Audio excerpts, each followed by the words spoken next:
आज हम बात करने वाले आईआरएफसी के बारे में।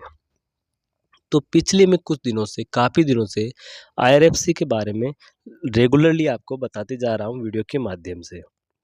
जब ये स्टॉक 30 रुपए के आसपास ट्रेड कर रहा था तभी मैंने वीडियो के माध्यम से तब से मैं बार-बार बता रहा हूँ और मेरी तब से लगातार इसमें खरीदारी करने की सलाह रही।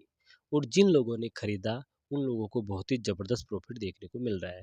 तो अब हम जानने की कोशिश करेंगे क्या इसके अंदर गुड न्यूज़ निकल के आ रही है, क्या ओपेक सरकार ला सकती है और इसके अलावा सरकार की तरफ से क्या न्यूज़ निकल के आ रही है, ये सारी बातें वीडियो के माध्यम से जानने की कोशिश करेंगे।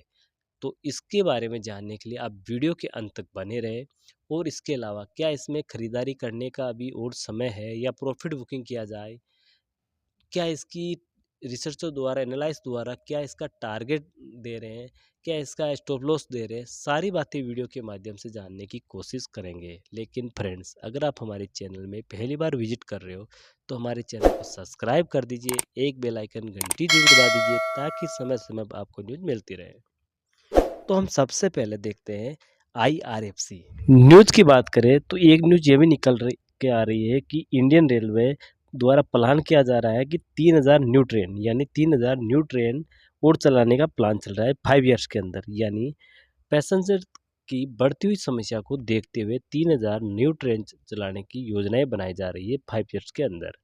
तो इससे क्या होगा, इससे ये होगा कि रेलवे को जो भी ट्रेनें का खर्चा होगा इसका फंड प्रोवाइड कौन कराता है? आईआरएफसी।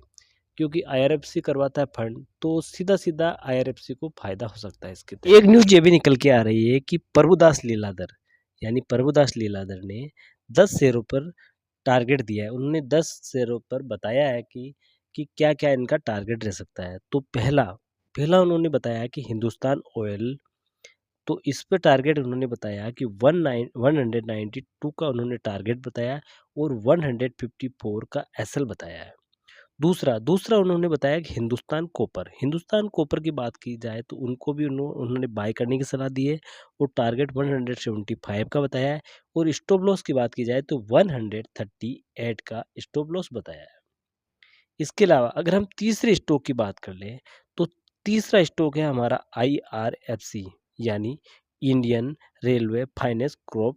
तो आईआरएफसी की बात की जाए तो आईआरएफसी को भी बाय करने की सलाह दी है और उन्होंने टारगेट बताया है 90 रुपये का यानी 90 का टारगेट बताया है और स्टॉप लॉस बताया इन्होंने 64 का। तो उन्होंने बताया कि 64 का एसएल रखकर इसको भी बाय किया जा सकता है 90 रुपये के टारगेट के साथ। अच्छा, चौथा स्टॉक बताया आईडीएफसी लिमिटेड। आईडीएफसी को देखा जाए तो उसको भी बाय करने की सलाह दी 135 रुपये पर का टारगेट बताया है और स्टॉप लॉस बताया उन्होंने 108 का। और अगर हम पांचवा स्टॉक की बात की जाए तो पांचवा स्टॉक आप देख सकते हो कि उन्होंने बताया कि आदित्य बिरला कैपिटल लिमिटेड। इस स्टॉक का 195 का टारगेट बताया और इसको भी बाय करने की सलाह दी है और एसएल बताया इसका 165 का। अगला स्टॉक उन्होंने बताया कि जो कि housing and urban development corporation limited. तो इसका उन्होंने बाय करने की सलाह दी है और टारगेट इसका 94 का बताया और 76 का एजल बताया है। अच्छा, अगला बताया उन्होंने जिंदल सेंटिलेस। इन्होंने बाय का टारगेट दिया है, बाय की रेटिंग दी है, बाय का खरीदारी करने की सलाह दी है। टारगेट उन्होंने 530 का दिया है और स्टॉप लॉस उन्होंने 445 का दिया है। और अगला स्टॉक बताया उन्होंने सेल यानी स्टील अथॉरिटी ऑफ इंडिया।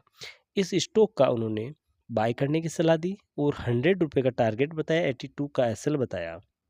और इसके अलावा देखा जाए तो अगला 9 नंबर पर शेयर बताया उन्होंने बेल यानी भारत इलेक्ट्रॉनिक।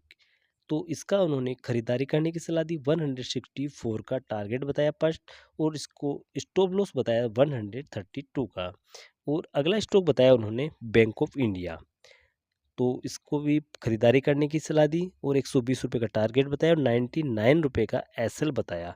तो ऑल ओवर देखा जाए तो उन्होंने 10 शेयरों को बताया है जिसमें से आईआरएफसी का भी नाम है। जो आईआरएफसी को देखा जाए तो 3 नंबर पे उन्होंने आईआरएफसी के बारे में भी बताया है और इसका उन्होंने 90 रुपये के टारगेट के साथ खरीदारी करने की सलाह दी। तो आईआरएफसी का आप लॉन्ग टाइम पर्पज़ से अभी भी इसमें बने रह सकते हो कि क्योंकि इसका टारगेट बहुत ही लंबा है। दूसरी बात है, कंपनी पे कोई कर्जा नहीं है, कंपनी लगातार कारोबार कर रही है, कंपनी का बिजनेस बढ़ रहा है क्योंकि सरकार द्वारा बड़े-बड़े फैसले लिए जा रहे हैं, रेलवे को और आगे बढ़ाया जा रहा है। इसके अलावा वंदे भारत जैसी ट्रेनों का भी विकास किया जा रहा है। लेकिन इसमें समस्या की बात ये है ओपेस, क्योंकि प्रमोटर के पास देखा जाए तो काफ़ी संख्या में है, 86% के आसपास प्रमोटर के पास है। अब ओपेस कभी भी आ सकता है, लेकिन अभी ओपेस नहीं आएगा क्योंकि जब स्टॉक 92 पे गया तभी ओपेस नहीं आया, तो अभी डाउन में ओपेस नहीं आएगा। तो मेरे हिसाब से अभी ओपेस नहीं आएगा, ओपेस आएगा तो 100 के ऊपर जाने के बाद ही आएगा। तो इसके अंदर बिल्कुल बने रह सकते हो, लॉन्ग टाइम पर्पज़ से निवेश किया जा सकता है। लेकिन फ्रेंड्स, आप कोई भी खरीदारी करने से पहले अपने फाइनेंशियल रिसर्च एडवाइज़र से सलाह लेकर खरीदारी करें, क्योंकि वीडियो सिर्फ हम एजुकेशन पर्पज़ से बताते हैं। ओके दोस्तों, फिर मिलेंगे अगली वीडियो के साथ।